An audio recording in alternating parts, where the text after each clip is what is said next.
નમસ્કાર દર્શક મિત્રો, સત્યમેવ જયતે લાઈવ ન્યૂઝમાં આપ સૌનું હાર્દિક સ્વાગત છે।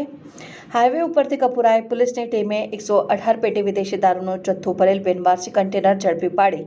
₹19.91 લાખ ઉપરાંતનો મુદ્દામાલ કબજે કરી વોન્ટેડ આરોપીઓની ધરપકડના ચક્રો ગતિમાન કર્યા છે।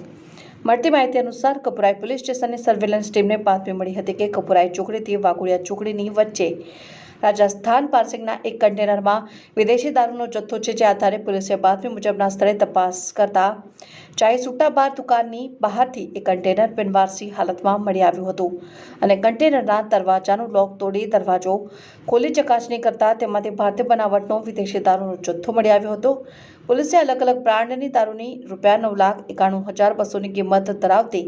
1,416 બોટલો તથા કન્ટેનર વડે કુલ ₹19,91,200નો મુદ્દામાલ કબજે કરી કન્ટેનર ચાલક માલિક, દારૂનો જથ્થો મોકલનાર તથા મંગાવનારના સગળ મેળવવા વધુ તપાસ હાથ ધરી હતી।